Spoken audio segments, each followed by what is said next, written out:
Welcome, welcome, welcome to episode 29, friends. I'm so glad you're here. So, this week we are talking about planning. Planning is every teacher's favorite part, right?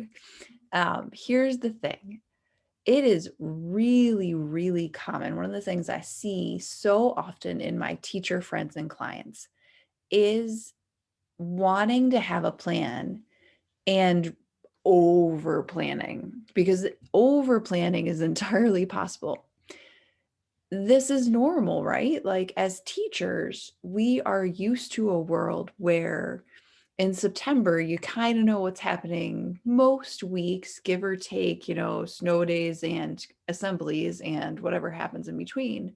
You have an outline for what's going to happen most days, weeks, months of the year, all the way through the end. Like, you have a pace, essentially. You have a plan, you know what's coming next all the time. That doesn't mean that you're not planning day to day, but you have this larger picture. And that feels really comforting.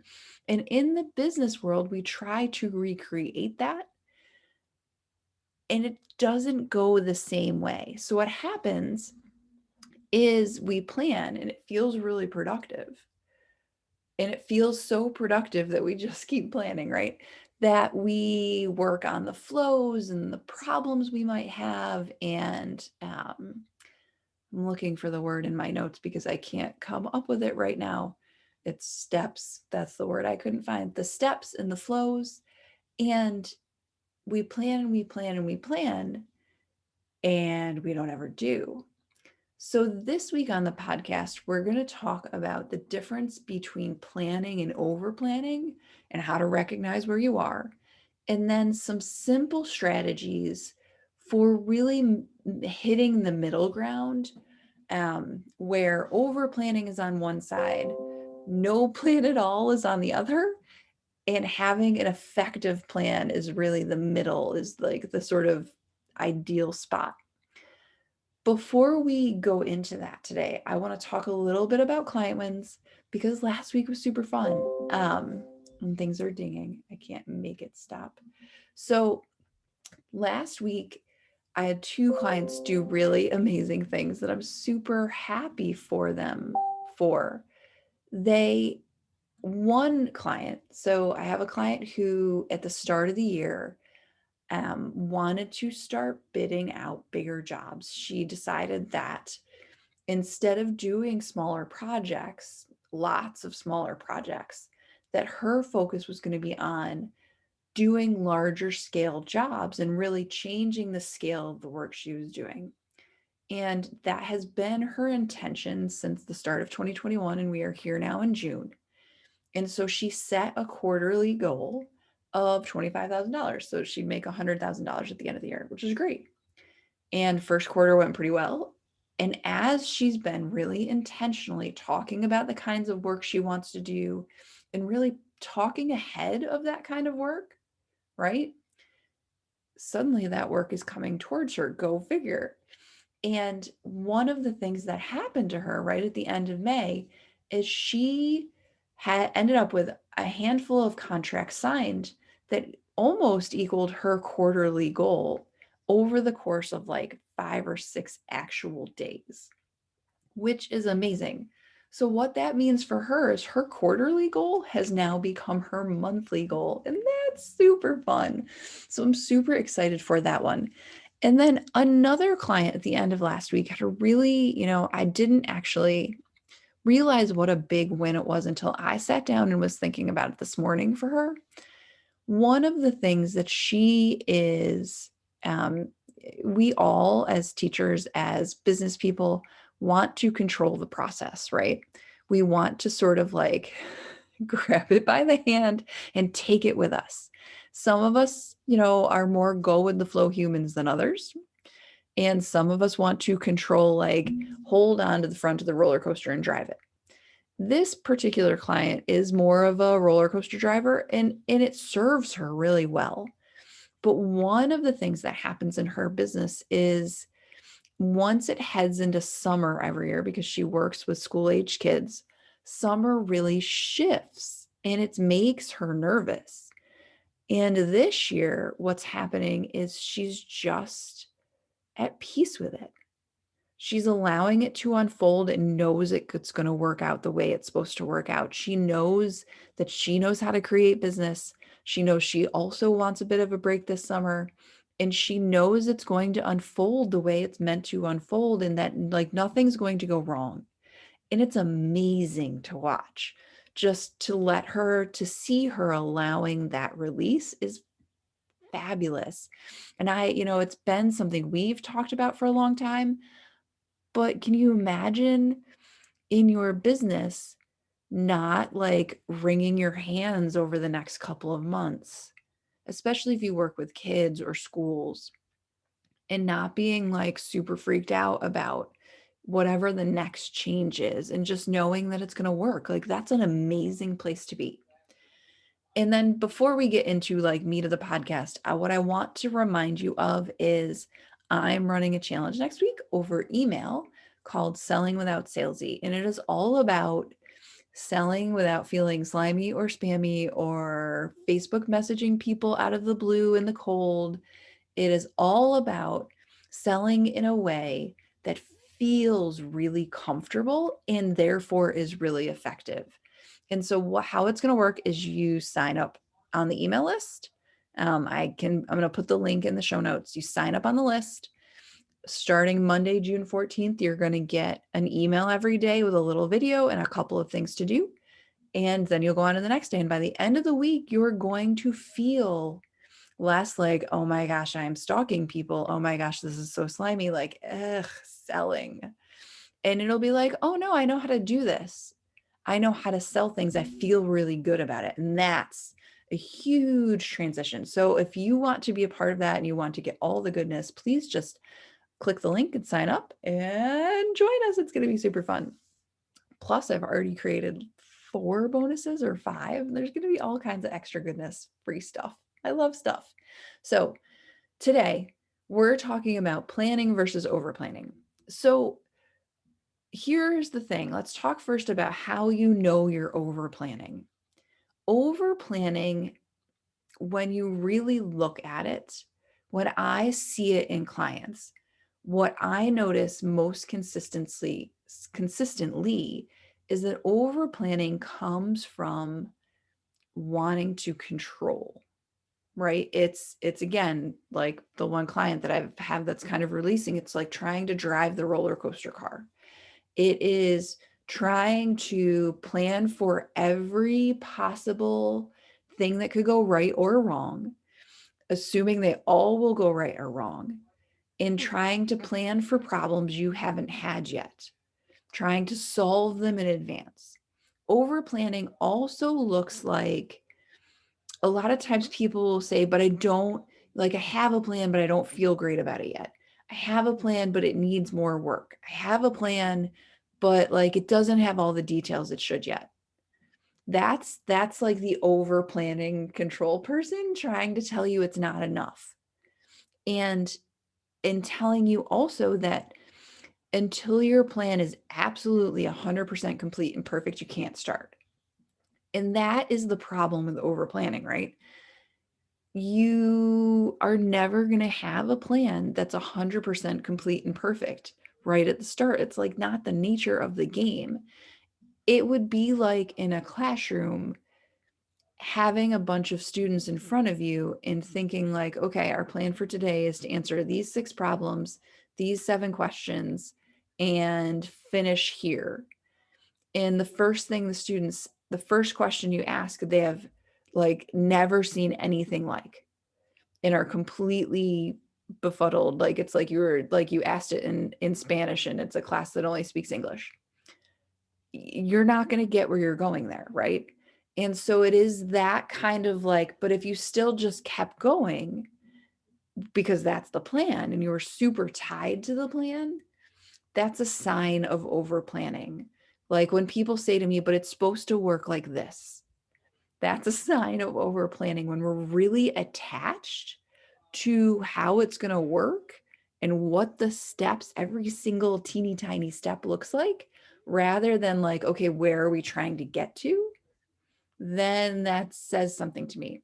The other thing about over planning is it's stopping you from doing. So sometimes over planning is about control, sometimes it's about fear. Sometimes it's like, because stepping into the unknown, putting plan into action is scary, right? Stepping in front of a classroom for the first time is scary.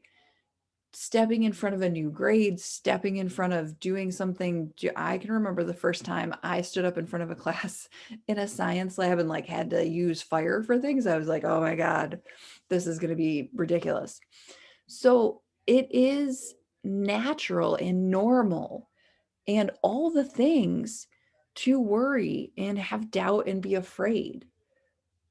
But if you let that stop you because the plan isn't perfect, or plan in reaction to fear, then you're not getting anywhere, because unless you put the plan into action, there's nothing to be done with it, right? So there are, from my perspective, 3 really simple things you can do if you find yourself in this over planning mode. And sometimes here's what happens. People go into over planning mode and they get so frustrated by it that they just ditch planning entirely. And they're like, nope, going by the seat of my pants. And sometimes that serves people for a while, but like long term, having no plan also isn't the answer, right? You have to have something. There's got to be a happy middle here. So, a couple of things. The first strategy for me is always to, again and again, even every day, come back to your end result. So, if you're planning, if you're, just sitting down at your desk in the morning and thinking, like, what am I trying to accomplish today? What are you trying to accomplish today is not a task list. It's, what am I trying to accomplish today? What is the end result I want to create? If you're constantly coming back to the end and the result you want to create, it makes it a lot easier to not get stuck in like the, well, but I need a plan for that. And that checklist mentality, like I'm going to check these 10 things off that had nothing to do with what I was trying to do. So think of it this way, like if I wanted to teach students how to divide fractions, sorry, math teacher example, you know, there's a lot of different approaches I can take.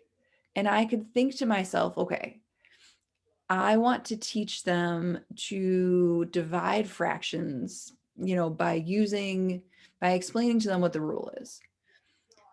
If I'm really attached to that process, when kids are drawing pictures, I'm like, what are you doing? You're drawing pictures. We're using the rule today. So when I plan, if I go, I'm always going back to like, wait, what was the point here? The point is by the end, they want to be able to divide fractions. So then the route to that place doesn't matter as much. If you're constantly checking in with like, my goal for this week is to sign a new client. My end result for this week is to make 5 new sales. My end result for this week is to meet 10 new people or make 15 offers or whatever it happens to be, then it doesn't matter how that happens as much. So you don't need to have as detailed a plan if you are just constantly like, is this getting me closer to my result? Okay, great. The second strategy that I think is really useful is this idea that I shared with a client recently that I think of as script and ditch. So a lot of times we want to like take something new we're doing and script it out. And then we carry that script with us like it's the Bible. Like it is the word from on high, like it is exactly what we need to do word for word. But it's not, because human beings don't like read from script like robot. And if you're carrying around your plan like this, something's wrong. So what I often encourage clients to do is like take an hour, sit down, script out exactly what you think you're going to say, exactly what you want it to look like, what the steps are, do what you need to do, and then put it away. Like I've actually had clients that I told they had to throw it out because they get so attached to that document. So if you find that you're like, you remember being a new teacher, you've seen the teachers walk around with their plan book, like clutched in their hands, like reading step by step. If you feel like you write out a plan and then you're like clutching it for dear life, it's time to try this script and ditch. So write out your plan, put in all the details, do your thing, put it somewhere you can't see it, in another room, upstairs, in a drawer, and then don't look at it. I know it sounds counterintuitive, but here's the thing, that plan came out of your brain and it's still in your brain. But what it allows you to do is sort of release and relax your hands a little bit. And you can come back to it and check it, at the end of the week. But if it's every 10 minutes, it's too tight or holding too tight, it's like a life preserver instead of a plan. And you don't need a life preserver. You know what to do. And that is the key here, right? Know that it is all already in you, and your plan isn't the thing. You are the thing. You are the person that knows how to do this. And then the last thing is a strategy, but for me it's we've talked, but all of these sort of overlap. The last thing is focusing on the outcome versus the path. And this is a little what we talked about with beginning with the end in mind. But this idea that, am I really tied to this path I'm on right now? Is that helping me? So, like in the fraction example, if I was really tied to teaching kids the rule and they were really confused by it, it's important for me as a teacher to step back and go, is this vehicle, this mode of teaching them this information actually serving them and my outcome? Maybe not. So I think a lot of times as like the different ways to teach something or the different ways to sell something or the different ways to talk to people as like cars in my garage. And it's like, okay, well, it's pouring rain today and it's really muddy outside. And I was thinking of driving the convertible. Maybe that's not a good choice today. But like I could decide I'm really attached to driving the convertible and go drive it in the rain. But it's not a good look, right? It's not good for the car. It's not good for me. So it is useful to sort of step back and think like, am I focused on the result here or am I focused on my path? Am I attached to doing it my way? We have all sat in other people's classrooms or worked with coaches or worked with other people where like they were so attached to their way that they couldn't get out of their own way, right? So what am I attached to here is a great question. Is it serving me? And then how could it be simpler? Like, what are some alternatives that might be simpler than what I'm doing right now? Because sometimes we make a plan and it's got 46 steps, and all we really needed was two, honestly. So it's like, wait. Can I do this more simply? What would this look like?